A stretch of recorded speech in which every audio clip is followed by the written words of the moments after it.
इस वीडियो में मैं आपको डिक्शन समझाऊंगा दोस्तों।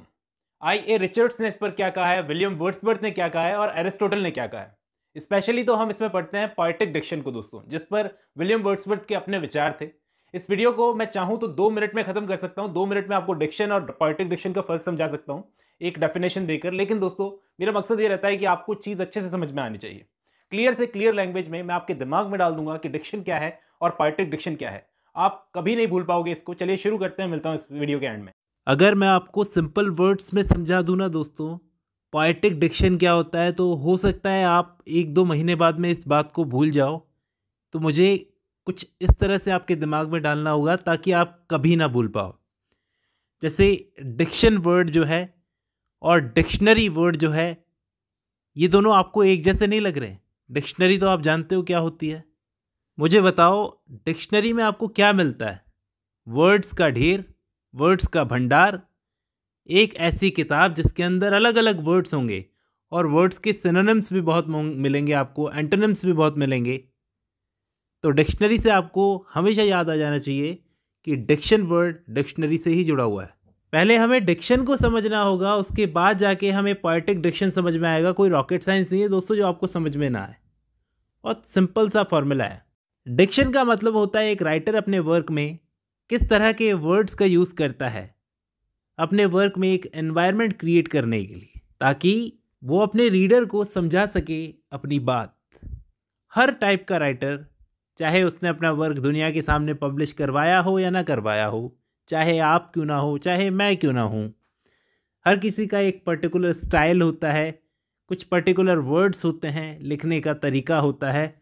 इसी को हम डिक्शन बोलते हैं। तो ध्यान रखना, डिक्शन का मतलब होता है राइटर के शब्दों का सिलेक्शन, वर्ड्स का सिलेक्शन कैसे करता है वो अपने वर्क में। जैसे मैं अपनी स्क्रिप्ट बनाता हूँ तो मेरी कोशिश ये रहती है टीचर्स की तरह हैवी वर्ड्स का यूज़ ना करके बातचीत की भाषा में आपको समझाऊँ। तो ये मेरा डिक्शन है।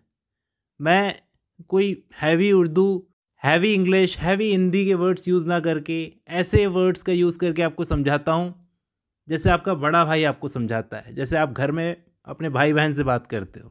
तो ये मेरा डिक्शन है, ये मेरा स्टाइल है।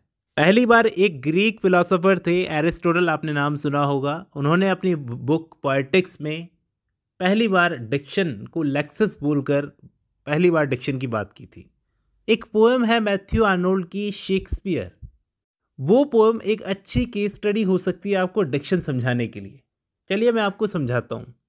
देखो, आर्नोल्ड ने शेक्सपियर के ज़माने के वर्ड्स का यूज़ किया है, जैसे दाओ, दाओ आर्ट, दाओ डिडस्ट, ऐसे वर्ड्स का, जो कि आर्नोल्ड के टाइम पर आउट ऑफ फैशन हो गए थे। अगर आप ये पोएम पढ़ोगे तो आपके दिमाग में ये सवाल ज़रूर आएगा कि यार आर्नोल्ड शेक्सपियर के टाइम के वर्ड्स का यूज़ क्यों कर रहे थे।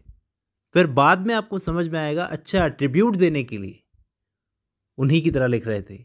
Heavens of heaven, stars and sunbeams. हम ऐसा कह सकते हैं कि आर्नोल्ड शेक्सपियर का डिक्शन यूज़ कर रहे थे। ऐसा इसलिए ताकि एक खास इफेक्ट, प्रभाव पैदा किया जा सके। एक और एग्जाम्पल देकर समझाता हूँ और अच्छे से समझ में आएगा। एक नोवेल है ग्रेट गैट्सबी, आपने पढ़ी होगी। इस नोवेल के अंदर इंडस्ट्रीज का सा माहौल है, फैक्ट्री, उद्योग। तो आपको ये powdery, crumbling, laden, ash grey, ऐसे वर्ड्स मिलते हैं। ये वर्ड्स मटेरियल और इंडस्ट्रियल लैंडस्केप से जुड़े हुए हैं, एक माहौल तैयार कर रहे हैं लैंग्वेज के ज़रिए कि ऐसा माहौल है वहाँ पर, इंडस्ट्रीज़ का सा माहौल है। तो इस तरह से वर्ड्स का सिलेक्शन आपकी नोवेल को या आपकी पोएट्री को खास बनाता है। जैसा मैंने एरिस्टोटल के बारे में बताया कि एरिस्टोटल ने पहली बार लेक्सिस बोलकर इसकी बात की थी, डिक्शन की। उन्होंने ट्रेजेडी के 6 एलिमेंट्स बताए और इन 6 एलिमेंट्स में सबसे नीची रैंक जो दी थी उन्होंने डिक्शन को ही दी थी दोस्तों। शायद वो वर्ड्स के सिलेक्शन को उतना इम्पॉर्टेंट नहीं मानते थे। ऐसा इसलिए क्योंकि डिक्शन तो बदलता रहता है। मतलब शेक्सपियर के टाइम पर जो शेक्सपियर लैंग्वेज यूज़ करते थे ना, वो वर्ड्स बहुत ही नीचे दर्जे के, मतलब आम बोलचाल की भाषा के वर्ड्स थे, लोगों को सिंपल समझाने के लिए। लो स्टैंडर्ड के वर्ड्स माना जाता था उनको। लेकिन आज अगर हम उन्हीं वर्ड्स को पढ़ते हैं तो ऐसे बोलते हैं यार बहुत ही मुश्किल वर्ड्स हैं। हाई स्टैंडर्ड वर्ड्स में उनकी गिनती की जाती है। कैंटरबरी टेल्स के साथ में भी ऐसा ही है। तो शायद इसलिए एरिस्टोटल ने ट्रेजेडी के 6 एलिमेंट्स में इस डिक्शन को सबसे नीची रैंक दी थी। अब बात करते हैं पोएटिक डिक्शन क्या होता है। जब डिक्शन समझ में आ गया तो पोएटिक डिक्शन भी समझ में आ जाएगा। एक बारी फेरी क्वीन को पढ़ो दोस्तों, या फिर आपने कभी पढ़ा होगा एडमंड स्पेंसर का वर्क फेरी क्वीन। आपको ऐसा लगेगा जैसे स्पेंसर ने आर्केइक यानी पुराने डिक्शन का, पुराने वर्ड्स का यूज़ किया है। पैराडाइज लॉस्ट पढ़ो, उसके अंदर मिल्टन ने लैटिन डिक्शन का यूज़ किया है। अब इन सबको देखते हुए 18th सेंचुरी में एक पोएट आते थॉमस ग्रे।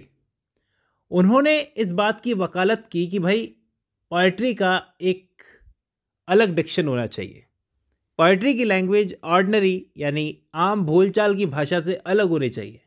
और ये चीज़ वक्त के साथ बढ़ती गई कि पोएट्री का एक अलग डिक्शन होना चाहिए, इसलिए उस वक्त पोएट्री की लैंग्वेज आर्टिफिशियल होती गई। वर्ड्सवर्थ ने इस पोएटिक डिक्शन को अपोज किया दोस्तों। आप पढ़ो लिरिकल बैलेड्स का प्रीफेस, उसमें वर्ड्सवर्थ ने कैसे चैलेंज किया है कि पोएट्री का कोई अलग डिक्शन नहीं होना चाहिए, यानी होना भी चाहिए तो कॉमन मैन समझ जाए ऐसा होना चाहिए, language near to the language of man कहकर।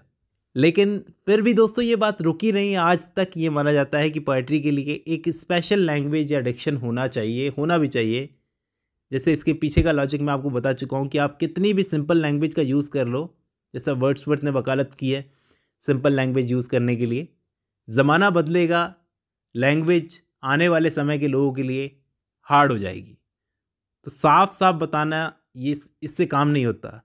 सरफेस मीनिंग के नीचे एक हिडन डीप मीनिंग होना चाहिए। जैसे I.A. रिचर्ड्स ने अपने work principles of literary criticism में आर्गूमेंट दिया है कि पोएट्री की लैंग्वेज साइंस की लैंग्वेज से अलग होनी चाहिए। देखो साइंस की लैंग्वेज का काम है चीज़ की लूसिडनेस को बताना, लेकिन पोएट्री की लैंग्वेज अलग होनी चाहिए, उसके सरफेस पर कुछ होना चाहिए, डीप मीनिंग कुछ और होना चाहिए। खैर ये पोएटिक डिक्शन की बहस बहुत लंबी है दोस्तों। फिलहाल मैं आपसे उम्मीद कर रहा हूँ कि आपको डिक्शन समझ में आ गया होगा इस छोटी सी वीडियो से। चलिए आज की इस वीडियो में इतना ही। अब जब आपने ये वीडियो खत्म कर लिया तो मैं उम्मीद कर रहा हूँ आपको डिक्शन का मतलब समझ में आ गया होगा, साथ ही साथ पोएटिक डिक्शन समझ में आया होगा। चलिए आज की इस वीडियो में इतना ही, मिलता हूँ नेक्स्ट वीडियो में।